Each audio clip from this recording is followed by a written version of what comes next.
Okay, so I've seen a lot of the controversy about fluoride recently, and I know many people are turning to alternatives like hydroxyapatite because it feels more natural. And as a dentist, I find this really interesting because fluoride has always been seen as one of the safest and most effective ways to protect your teeth. So here's what we're going to do today. We're going to look at how fluoride actually works, how hydroxyapatite works, and then I'll compare the two side by side, and finally, I'll give you my professional take on whether hydroxyapatite can really replace fluoride. But first, I think it's important to understand why people even started looking for alternatives, because fluoride didn't begin as something controversial. When it was first introduced into modern dentistry back in the 1940s, 1950s, it was actually one of the biggest breakthroughs in public health. And back then, tooth decay was incredibly common, even in children. And there were towns in the United States where cavities were almost expected. And the researchers noticed something interesting. So, the communities with naturally fluoridated water had fewer cavities.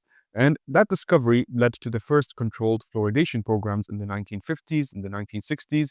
And within a couple of decades, cavity rates dropped dramatically. And from a dental point of view, that was revolutionary. Fluoride became a symbol of progress, a simple mineral that could protect an entire population. But over time, the context changed. So by the 1980s and 1990s, fluoride wasn't just in water, it was in almost every toothpaste, many mouthwashes, and professional treatments too. It went from being this targeted medical intervention to something people were exposed to every single day. And that's where the perception started to shift. When something becomes so common, the question slowly changes from does it work to is it safe? And now we live in a time where people are far more conscious of what they put in their bodies. There's a stronger perception for products that feel natural, simple, and non-chemical. So even though fluoride remains extremely safe at toothpaste levels, it sounded like a chemical. And that alone is enough to create doubt for some people. And that's where hydroxyapatite comes in. So it was first developed in Japan in the 1970s as a coating for dental implants because it bonded naturally with the bone. And decades later, toothpaste manufacturers started using it for the same reason. It's literally the same mineral that your teeth are made of. And to a lot of people, that makes intuitive sense. So, a mineral that rebuilds teeth, not a chemical that changes them.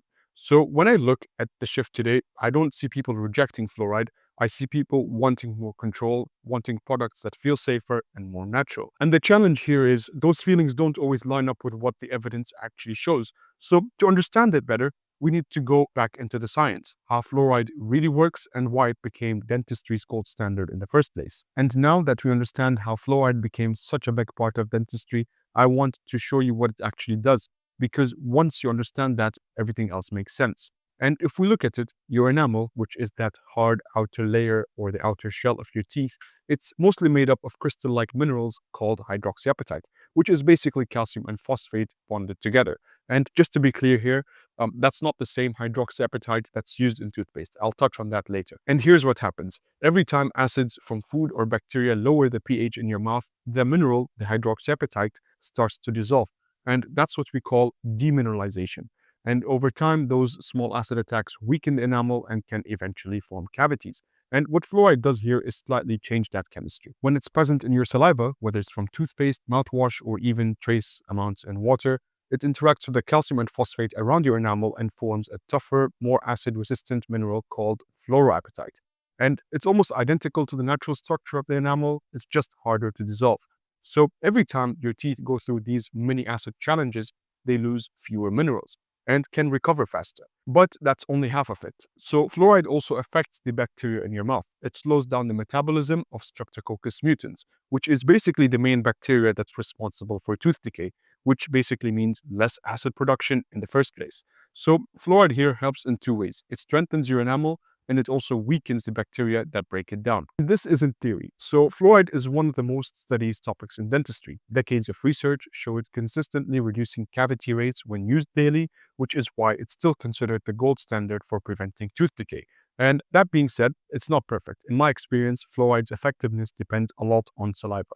So people with dry mouth don't get the same level of protection. And like anything, it's also dose dependent. At the right amount, it's safe and effective, but too much, especially in children, it can cause mild fluorosis, which are those tiny white spots that sometimes you can see on teeth, and that's why guidelines exist. So fluoride's story isn't just about a chemical. It's about decades of research and refinement, and that's what makes the rise of hydroxyapatite so interesting. because while fluoride strengthens the surface, hydroxyapatite aims to rebuild it. Now, hydroxyapatite takes a completely different approach. So instead of changing the chemistry of your enamel like fluoride does, it tries to rebuild it using the same material that your teeth are made of.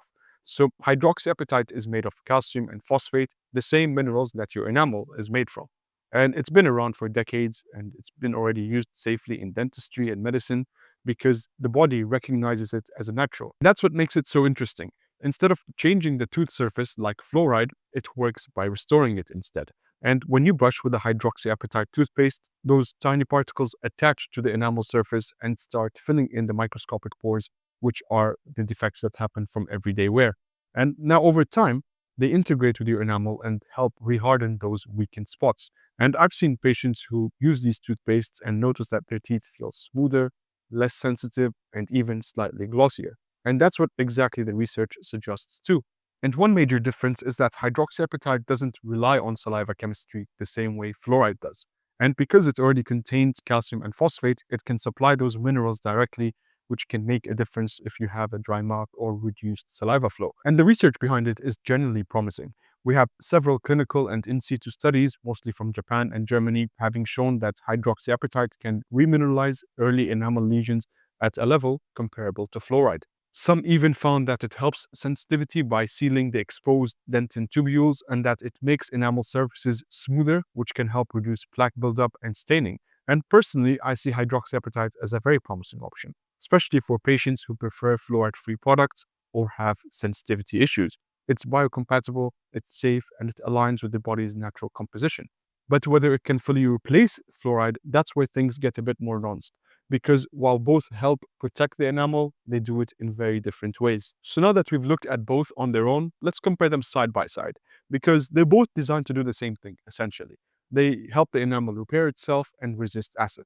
But the way they get there and the kind of protection they offer are completely different. So fluoride works by changing your enamel's chemistry.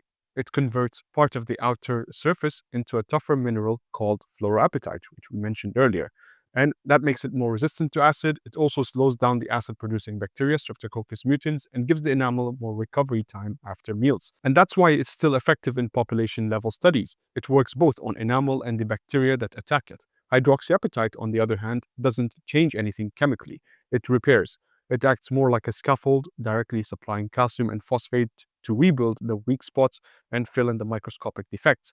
And it doesn't alter your enamel structure like fluoride does, but it restores it to what it should be. And because the body recognizes it, it tends to integrate naturally with the enamel surface. And the way I like to think about it is this.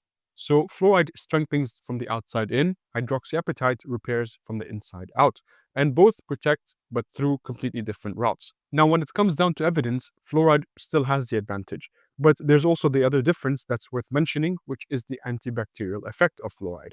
So, as we said, fluoride helps reduce bacterial acid production, whereas hydroxyapatite doesn't. Hydroxyapatite can make the surface appear smoother, less hospitable to plaque, but it doesn't directly inhibit the bacterial metabolism the same way fluoride does. So here's how I see it from my point of view. Now, hydroxyapatite is one of the most promising ingredients we've seen in oral care in a very long time. It's safe, biocompatible, and the early research generally supports its ability to repair and protect the enamel, especially in the early stages of demineralization. And for people with sensitivity, dry mouth, or people who simply want to avoid fluoride, it's a very credible alternative. But when we talk about fluoride, we're talking about something that has decades of large-scale research behind it. We know exactly how it works, how much to use, and how it performs in real-world populations. And that level of data doesn't just exist yet for hydroxyapatite. So from an evidence standpoint, fluoride retains the gold standard for preventing decay. And that being said, I don't see it as an either-or situation. They're both tools that can support the enamel health, and they approach it very differently. Fluoride strengthens from the outside, hydroxyapatite rebuilds from within. And both rely on the same foundation: good brushing habits, a balanced diet, keeping your mouth's environment healthy. And if you use fluoride, make sure you brush at least for 2 minutes twice a day and don't rinse straight after. And that small detail can actually make a big difference.